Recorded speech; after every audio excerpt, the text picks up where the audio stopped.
인간은 빵만으론 살 수 없다. 빵, 이 빵을 통해서 그러면 요건 의인 아닌가요? 꽃이 웃을 수 있을까? 꽃에 표정이 있을까요? 사람처럼? 내가 원래 표현하고자 하는 거는 얘야. 흉내낸다는 거야. 달달 무슨 달 쟁반같이 둥글 달 어디 떴나. 여러분 안녕, 햄플쌤이에요. 오늘은 비유의 개념과 종류 같이 배워볼게요. 네, 오늘은 비유의 개념과 종류를 살펴보고자 하는데요. 우리 시 혹은 소설과 같은 문학 작품을 보면 꼭 나오는 것이 있습니다. 바로 뭘까요? 바로 뭐냐면요. 오늘 살펴볼 비유라는 겁니다. 이 비유가 없는 문학 작품은 안고 없는 찐빵이라고 해야 될까요? 좀 뭔가 허전한 느낌이 나게 됩니다. 그만큼 문학, 사실 문학 갈래뿐만 아니라 다양한 장르에서도 이러한 비유가 사용되긴 하지만요. 특히 우리가 함께 배울 문학 작품에서는 이 비유가 굉장히 중요한 비중을 차지하고 있습니다. 그렇다면 오늘은 비유란 무엇이고, 먼저 비유의 개념에 대해서 살펴보고요. 이 비유엔 또 어떤 종류가 있는지, 우리 총 오늘은 5가지 살펴볼 거거든요. 비유의 종류는 무엇이 있는지, 그리고 마지막으로 그러한 비유의 효과, 그리고 특징에 대해서 같이 살펴보면서 마무리를 지어보도록 하겠습니다. 먼저 이 비유의 개념부터 같이 볼게요. 이 비유란 미리 좀 빈칸을 이렇게 뚫어봤습니다. 비유란 땡땡을 땡땡에 땡땡하게 표현하는 것을 비유라고 합니다. 뭐냐면요. 비유란 땡땡을 땡땡에 빗대어 표현하는 거예요. 빗대어 표현. 여러분, 빗대다라는 게 뭘까요? 이 빗대다라는 거는 쉽게 얘기해서 이런 거예요. 내가 원래 표현하고자 하는 게 있어요. 그게 이 주먹이라고 생각해요. 내가 원래 표현하고자 하는 거는 얘야. 근데 얘를 직접적으로 바로 이야기하지 않고 얘 주변에 있는 것들로 삥 둘러서 이야기하는 거죠. 우리 그런 것을 빗대다라고 합니다. 즉, 우리 또 한마디로 정리해 볼게요. 이 비유란 원관념을, 좀 말이 어렵게 느껴지죠? 이 원관념이라는 것은 원래 관념이야. 즉, 원래 말하고자 하는 바. 아까 봤던 이 주먹이 이제 원관념이 되겠죠? 원관념을 보조관념에 빗대어 표현하는 것입니다. 이 원관념을 원래 표현하고자 하는 관념, 생각, 그런 대상을 보조관념, 이 주변에 있는 보조해 줄 수 있는 것으로 삥 둘러서 이야기하는 거. 그런 걸 비유라고 합니다. 근데 우리 항상 이러한 이론을 배울 때는 개념만 배우면 좀 이해하기가 쉽지가 않죠. 그래서 한번 예시를 한번 적어볼게요.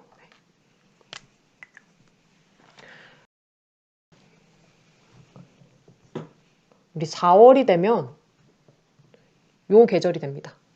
무슨 계절이 될까요?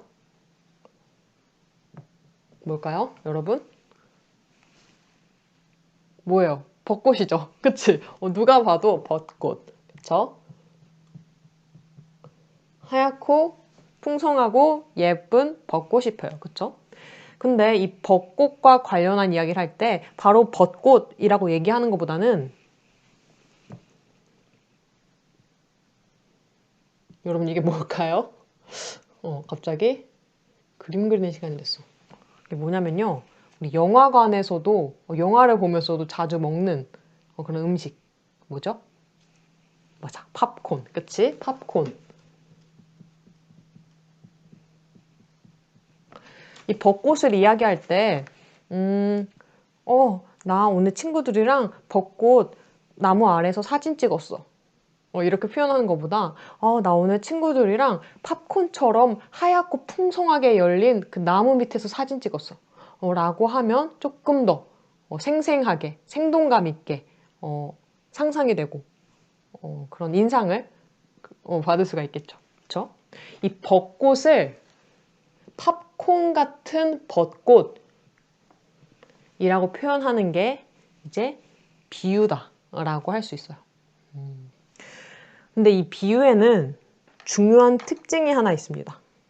뭐냐면요.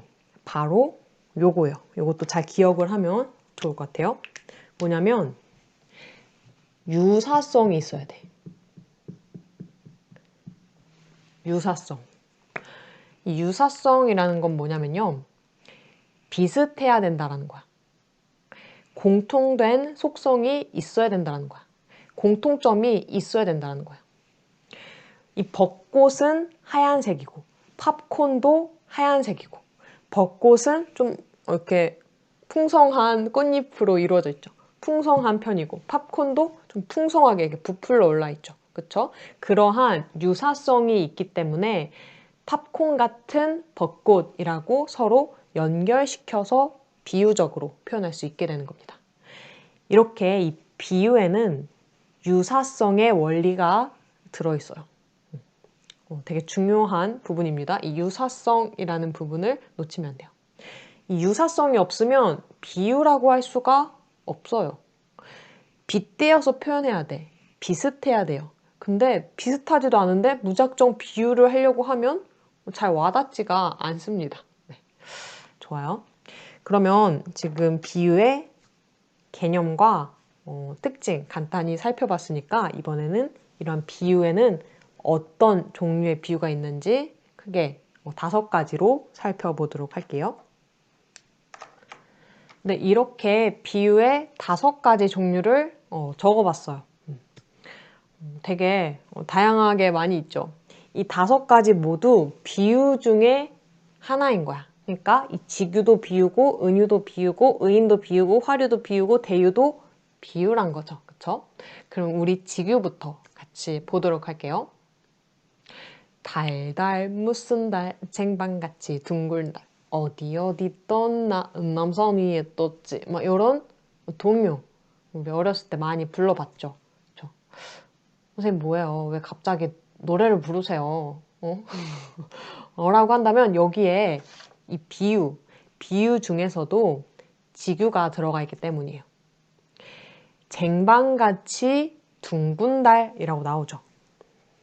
달달 무슨 달 쟁반같이 둥근 달 쟁반같이 둥근 달이라고 하고 있어요. 결국 말하고자 하는 것은 무엇이었을까요? 결국 말하고자 하는 것은 둥근 달이었을 거야. 그쵸? 달이 원래 표현하고 싶은 원관념이었을 거예요. 원관념. 근데 그냥 달이라고 표현 안 하고요. 쟁반같이 둥근 달이라고 하면서 쟁반이라는 보조관념을 썼습니다. 달을 표현하기 위해서 어떤 다른 대상을 보조해 줄 수 있는 대상을 끌어온 거죠. 그쵸? 근데 이때 접착제를 사용했습니다. 이 원관념과 보조관념 달이긴 달인데 쟁반같이 둥근 달을 표현하기 위해서 이 달과 쟁반을 서로 연결시켜 주기 위해서 접착제, 부착할 수 있는 말을 썼어. 그게 바로 뭐냐면요. 바로 이러한 같이와 같은 연결어를 썼어요. 연결어. 지금 원관념과 보조관념을 직접 연결해주고 있죠. 직접 부착시켰죠. 우리 이런 것을 직접 비유한다라고 해서 지규라고 합니다. 즉, 지규는 비유하긴 비유하는데 직접 비유하는 것을 지규라고 합니다. 직접 비유. 근데 중요한 특징이 이 직접 비유하는 지규는 방금 적은 예시처럼 뭐뭐 같이, 뭐뭐처럼, 뭐뭐이듯 이런 것처럼 이런처럼 이것도 다 연결어죠. 이러한 접착체 역할을 해주는 연결어가 있다라는 거예요. 그렇죠? 보조관념과 원관념을 직접 부착시켜야 되니까 접착제가 되는 연결어가 필요한 거예요. 그렇죠? 우리 그런 걸 직유라고 합니다. 그럼 이제 두 번째 은유를 한번 볼게요. 이 은유도 이 말 속에서 힌트를 얻을 수 있습니다. 직유가 직접 비유라고 한다면 이제 은유는 은근히 비유한다 라는 거예요. 이 은이 한자로 숨을 은이거든요. 은근히 숨어서 비유해준다 라는 거예요. 그래서 은유는 은근히 비유. 선생님, 그러면요, 은근히 비유한다고 했으니까 이 직유와 달리 직접 연결해주는 접착제가 없겠네요? 네, 맞아요. 아주 훌륭한 학생입니다. 네, 훌륭해요. 연결어가 없이 은근히 비유가 됩니다. 이것도 한번 예시로 볼게요. 은유에서 굉장히 많이 나오는 예시입니다. 한번 볼게요. 내 마음은 호수요. 이제 보드마카가 다 달았나 봐요. 좀 연하게 보이네요. 그렇지만 우리 다 이렇게 잘 보이죠? 이렇게 확대해서 봐봐. 잘 보일 거야. 네, 아무튼 내 마음은 호수요라는 그런 예시가 있습니다. 결국 이야기하고 싶은 거는 나의 마음이에요. 내 마음. 이 내 마음이 원래 표현하고자 하는 원관념이야. 근데 그때 내 마음을 이야기할 때 호수를 끌어다 썼습니다. 호수라는 보조관념을 썼어. 이 호수 되게 넓죠? 선생님 대학교에는 정말 큰 호수가 있었어요. 그래서 또 갑자기 다른 길로 새죠? 아무튼 그 호수를 보면서 와 진짜 넓다. 와 진짜 아름답다. 와 진짜 포용력 있을 것 같다. 이런 생각이 들었거든요. 그런 것처럼 이 내 마음을 넓은 호수와 포용력 있는 호수와 같이 빗대어서 표현을 한 겁니다. 근데 여기 보면 방금 봤던 이 직유와 달리 딱히 뭐뭐 같이, 뭐뭐처럼, 뭐뭐 듯이와 같은 연결어는 없는 상태죠. 그냥 내 마음은 호수요. A는 B다. 이런 식으로 표현을 하고 있어요. 즉 연결어가 없이 그냥 A는 B다. 라는 형식으로 원관념과 보조관념을 은근히 이렇게 묶어주고 있죠. 우리 그런 걸 은유라고 합니다.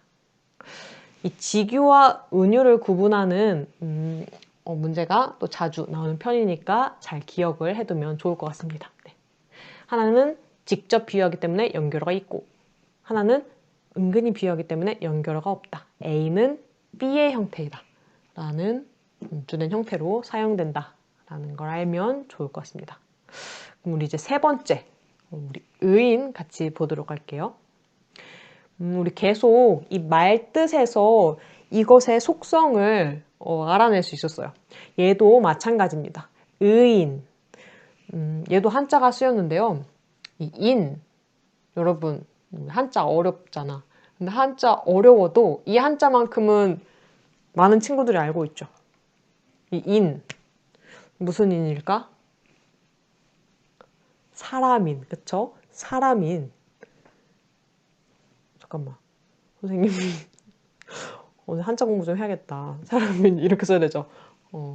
이렇게 쓸 뻔했어. 네. 사람인.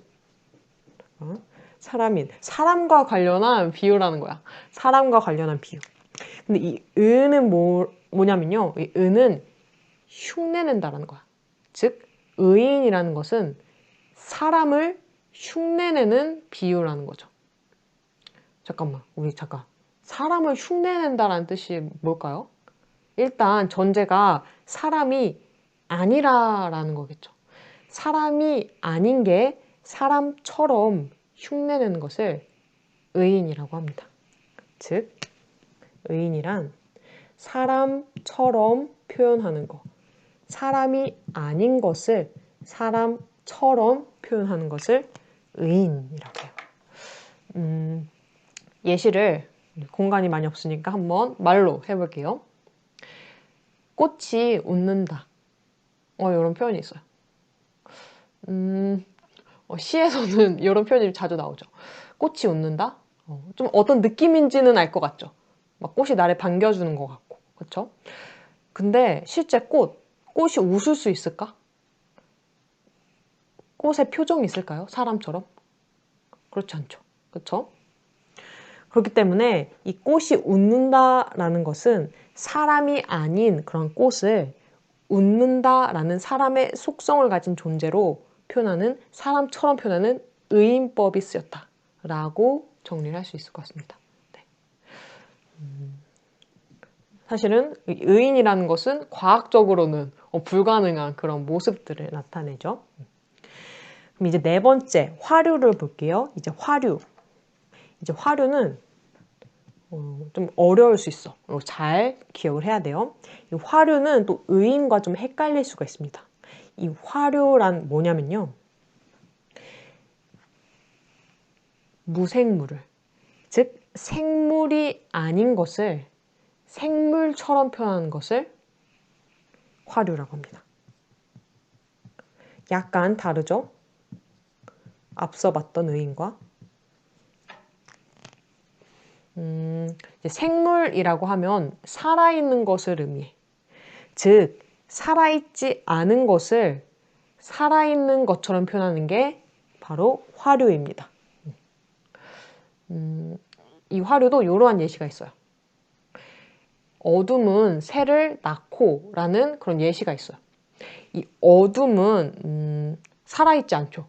무생물이야. 무생물인데 새를 낳는다라고 하면서 꼭 살아있는 것처럼 이야기를 합니다. 우리 이런 것을 화류라고 해요. 선생님, 근데 있잖아요. 낳는 거는 사람도 낳는데요? 그러면 요건 의인 아닌가요? 라고 이렇게 묻는 친구가 있을 것 같아요. 네.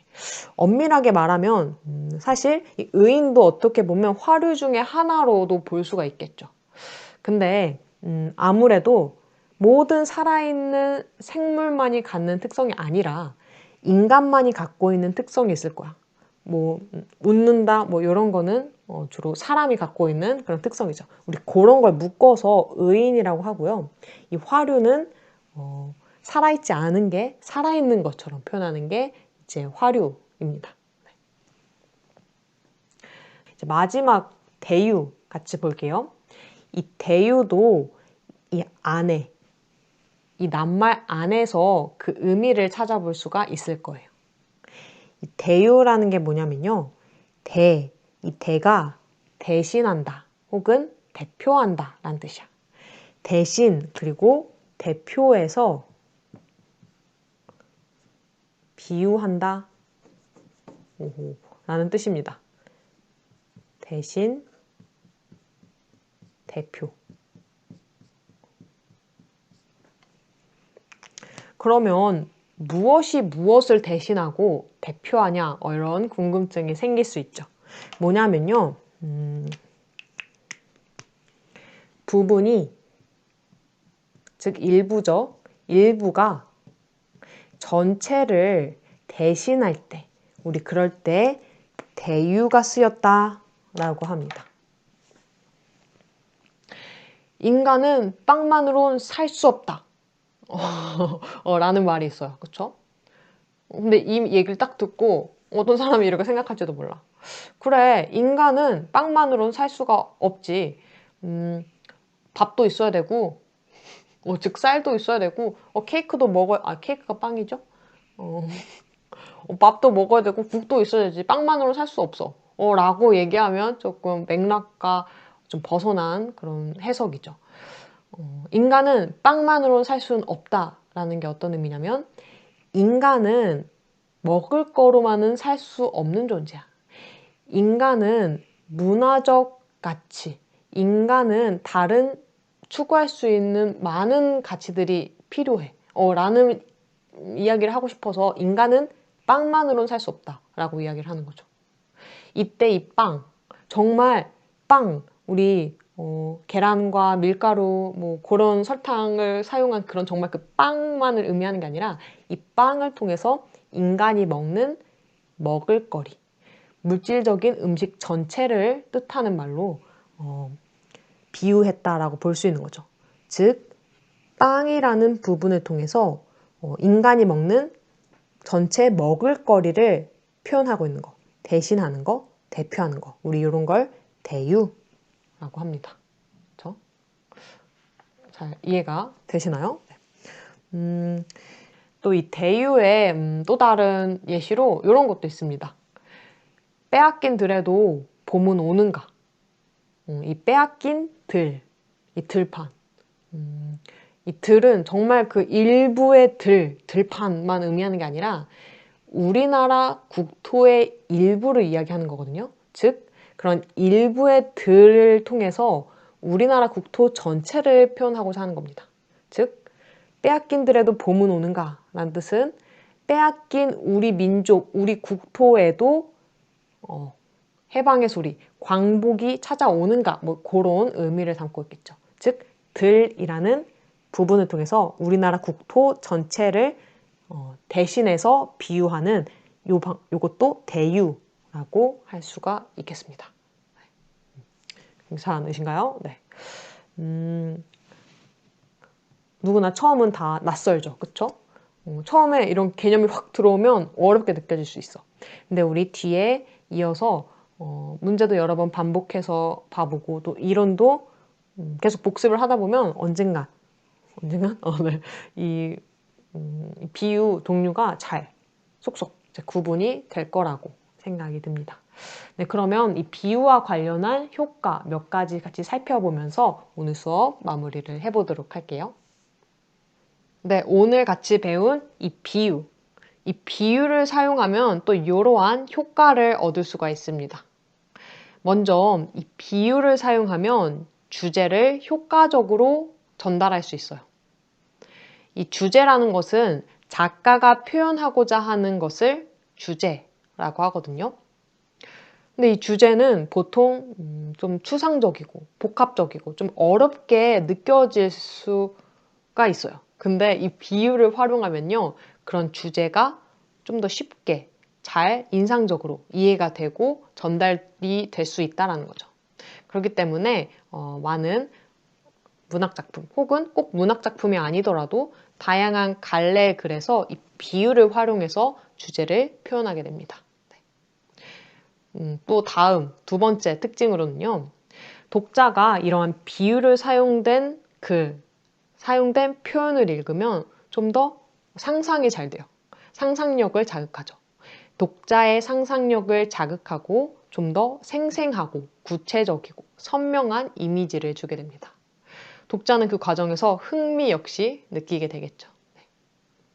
네. 마지막으로 이 비유를 사용하면 전에는 보지 못했던 그 대상에 대한 새로운 면모, 새로운 속성을 발견할 수 있는 기회를 얻기도 합니다. 예를 들어서 우리 처음에 봤던 예시를 볼게요. 이 벚꽃과 관련한 이야기를 할 때 팝콘 같은 벚꽃이라고 얘기를 하면 이 벚꽃의 좀 더 하얗고 또 풍성한 그런 속성에 대해서 한 번 더 생각을 해볼 수 있게 된다는 거죠.